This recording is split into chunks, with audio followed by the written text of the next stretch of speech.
આજે આપણે શીખીશું વોટ ઇઝ ધીસ, આ શું છે. Lesson number 6. What is this.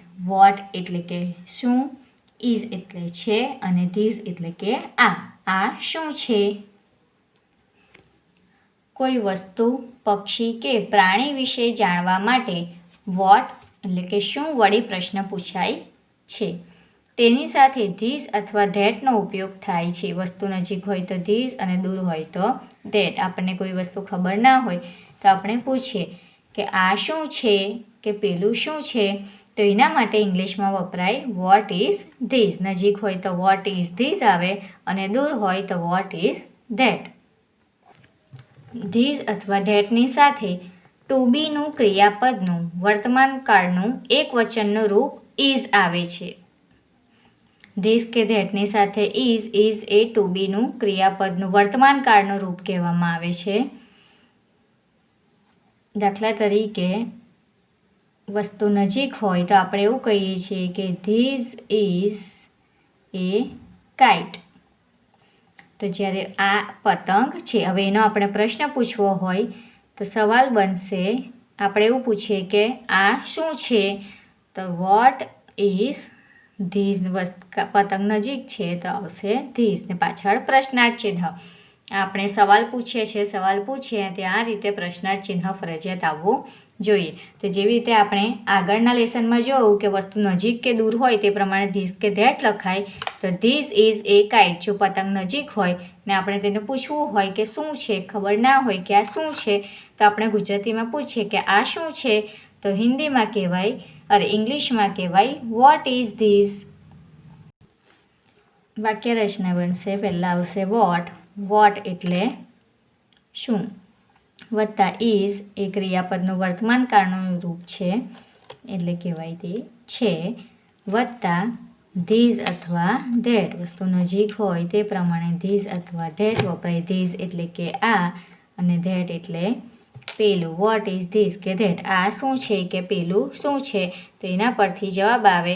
હવે જવાબ જે હોય તે અહીંયા ધીસ કે ધેટ લખ્યું હોય તેના પરથી આવે. ધારો કે આપણને સવાલ એવું પૂછે કે વોટ ઇઝ ધીસ, તો જવાબ આપણે ધીસથી ચાલુ કરવાનો અને ધેટથી પૂછ્યું કે વોટ ઇઝ ધેટ, તો આપણે જવાબ ધેટથી ચાલુ કરવાનો. દાખલા તરીકે આપણને અહીં એક બોટનું ચિત્ર આપ્યું છે, બાજુમાં પૂછ્યું છે વોટ ઇઝ ધેટ. બાજુમાં પ્રશ્નાર્થ ચિહ્ન આપ્યું છે. તો વોટ ઇઝ ધેટ એટલે કે ધેટ એટલે કે પેલું શું છે, તો અહીં છે હોડીનું ચિત્ર. તો અહીં સવાલ ધેટથી પૂછ્યો છે તો જવાબ આવશે ધેટ. ધેટની સાથે ઇઝ, હોડીને કહેવાય બોટ, એમાં પહેલો અક્ષર બી આવશે એટલે આગળ આવશે article A, boat. That is A boat. હવે એની જગ્યાએ સવાલ એવું પૂછ્યું કે વોટ ઇઝ ધીસ, તો જવાબ પણ આવશે ધીસથી કે ધીસ ઇઝ એ બોટ. હવે આપણે ચોપડીમાં જોઈએ. Lesson number 6. What is this. આ શું છે. આ ચિત્ર હાથીનું છે અને સવાલ પૂછ્યો છે વોટ ઇઝ ધીસ. વોટ એટલે કે શું, ઇઝ એટલે કે છે અને ધીસ એટલે કે આ. Vote is this. આ શું છે. તો હાથીનું ચિત્ર છે એટલે સવાલ ધીસથી પૂછ્યો છે તો નીચે જવાબ પણ ધીસથી શરૂઆત થશે.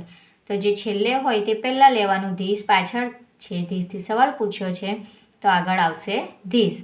ધીસની સાથે ઇઝ, ટુ બીનું વર્તમાન કાળનું રૂપ મૂકવાનું. Is, this is elephant. એલિફન્ટનો પહેલો અક્ષર ઈ છે, સ્વર છે એટલે એની આગળ આવશે એન આર્ટિકલ.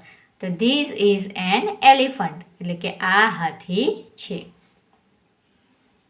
હવેનું ચિત્ર છે ચકલી. ચકલી એટલે કે પક્ષીનું ચિત્ર છે. તો વોટ ઇઝ ધીસ. આ શું છે. અહીં ધીસથી પ્રશ્ન પૂછ્યો છે એટલે જવાબ પણ આવશે ધીસથી. તો ધીસ ઇઝ એ બર્ડ. પહેલો અક્ષર બી છે એટલે વ્યંજન છે તો તેની આગળ એ લખ્યો છે એટલે કે આ પક્ષી છે. હવેનું ચિત્ર છે સફરજન.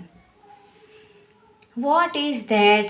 ધેટ એટલે કે પેલું. સફરજન દૂર છે એટલે કીધું છે વોટ ઇઝ ધેટ. પેલું શું છે. તો અહીં ધેટથી સવાલ પૂછ્યો છે એટલે જવાબ પણ આવશે ધેટથી. ધેટ ઇઝ, અહીંયા ઇઝ છે એટલે લખ્યું is, that is an Apple. પહેલો અક્ષર એ છે, એ સ્વર છે એટલે તેની આગળ આવશે an. That is an apple એટલે કે પેલું સફરજન છે. ધેટ એટલે કે પેલું, એપલ એટલે સફરજન, પેલું સફરજન છે. હવે છે વાંદરો. What is that? ધેટ એટલે પેલું, પેલું શું છે? વોટ એટલે વોટનું ગુજરાતી થશે શું. ધેટથી સવાલ પૂછ્યો છે એટલે ધેટ નીચે લેવાનો સવાલમાં શરૂઆતમાં.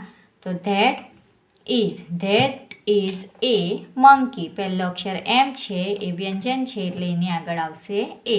That is a monkey. That એટલે પેલો, મંકી એટલે વાંદરો છે, પેલો વાંદરો છે. વસ્તુ, પક્ષી કે પ્રાણી વિશે જાણવા માટે વોટ એટલે કે શું વડે પ્રશ્ન પૂછાય છે તેની સાથે ધીસ અથવા ધેટનો ઉપયોગ થાય છે. કોઈ પણ વસ્તુ હોય, પક્ષી હોય, પ્રાણી હોય તેને જાણવા માટે આપણે શું વડે પ્રશ્ન પૂછીએ છીએ ગુજરાતીમાં, તો તેની જગ્યાએ આપણે ઇંગ્લિશમાં વોટથી પ્રશ્ન પૂછીએ છીએ.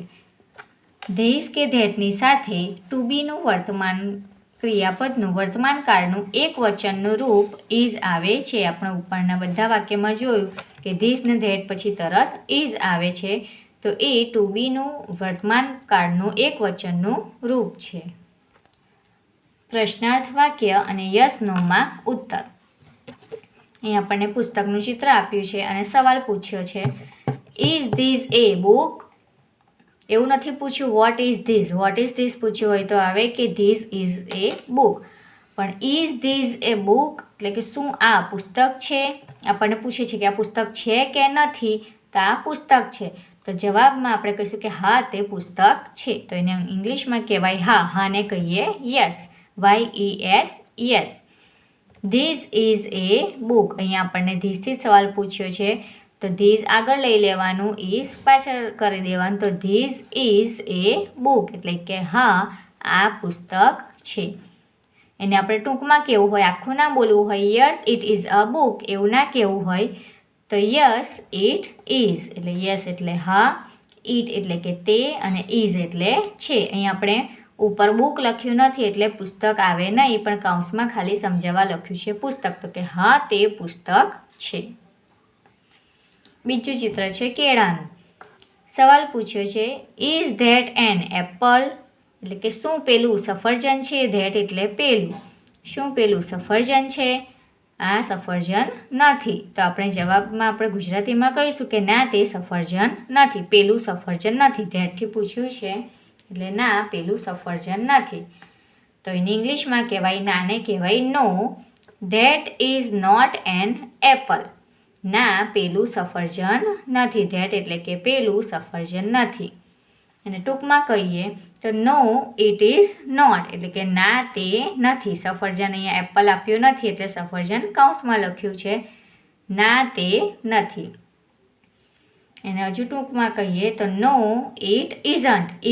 ઇટ ઇઝ નોટને ભેગું કર્યું તો ઇઝન્ટ વંચાય. નો ઇટ ઇઝન્ટ એટલે કે ના તે નથી. આનું ટૂંકું રૂપ આ છે, નો ઇટ ઇઝન્ટ એટલે કે ના તે નથી.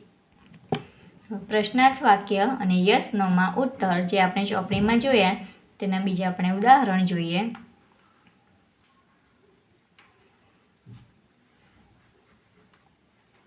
એક બોલ છે તો સવાલ પૂછીએ, ક્વેશ્ચન, ઇઝ ધીસ એ બોલ? તો ઇઝ એટલે કે શું, ધીસ એટલે આ બોલ છે. તો હવે એનો આપણે આન્સર આપીશું, આ બોલ છે તો કે હા છે. હા કહીએ તેને કહેવાય યસ. અહીં સવાલ ધીસથી પૂછ્યો છે એટલે આવશે ધીસ. ધીસ આગળ લઈશું, ઇઝ પાછળ કરી દઈશું, યસ ધીસ ઇઝ એ બોલ એટલે કે આ બોલ છે. હા યસ એટલે હા આ બોલ છે. એને ટૂંકમાં કહેવું હોય તો યસ ઇટ ઇઝ એટલે કે હા તે છે અથવા તો તે બોલ છે. ઇઝ ધીઝ અ બોલ, શું આ બોલ છે? સવાલ પૂછ્યો છે ને આ બોલ છે એટલે આપણે કહીશું હા તે બોલ છે, અથવા તો હા આ બોલ છે. તો હા માટે કહેવાય યસ ધીઝ ઇઝ. આ ઇઝ ધીઝનું થઈ જશે ધીઝ ઇઝ, ઊંધું કરી દેવાનું. ધીઝ ઇઝ એ બોલ એટલે કે હા આ બોલ છે. યસ ઇટ ઇઝ, અને ટૂંકમાં કેવું હોય યસ ધીઝ ઇઝ એ બોલ, આખું ના કેવું હોય તો યસ ઇટ ઇઝ એટલે કે હા તે છે. હવે આપણે તે જ બોલનું ઉદાહરણ લઈએ બીજી રીતે. તો એનો સવાલ પૂછાય ઇઝ ધેટ એ બેટ, શું પેલું બેટ છે? ઇઝ એટલે કે શું, ધેટ એટલે પેલું, બેટ છે. પાછળ પ્રશ્નાર્થ ચિહ્ન આવશે. સવાલ પૂછેલો છે એટલે પ્રશ્નાર્થ ચિહ્ન ફરજિયાત કરવો પડે. હવે આ બેટ નથી બોલ છે તો જવાબ આવશે ના તે બોલ પેલો બોલ નથી. તો નાની જગ્યાએ આવશે નો, પછી ઇઝ ધેટનું થશે ધેટ ઇઝ નોટ એ બેટ. પહેલાં કહેવાનું કે ના તે બેટ નથી. નો એટલે ના, ધેટ એટલે પેલું, બેટ નથી. હવે એને ટૂંકમાં કહીએ તો નો ઇટ ઇઝ નોટ. ના તે નથી, તે બેટ નથી. આપણે ઉપર કીધું કે નો ધેટ ઇઝ નોટ અ બેટ એટલે કે ના પેલું બેટ નથી. એને ટૂંકમાં કહેવું હોય તો નો ઇટ ઇઝ નોટ એટલે કે ના તે નથી. આનું પણ ટૂંકું કરીએ તો no it is not. Is not ભેગું કરીએ તો ઇઝ પછી એન સાથે કરી દેવાનો અને અહીંયા એપોસ્ટ્રોફી ટી. અહીંયા ઉપર આ રીતે લીટી કરીને ટી લખીએ એટલે એપોસ્ટ્રોફી ટી કહેવાય.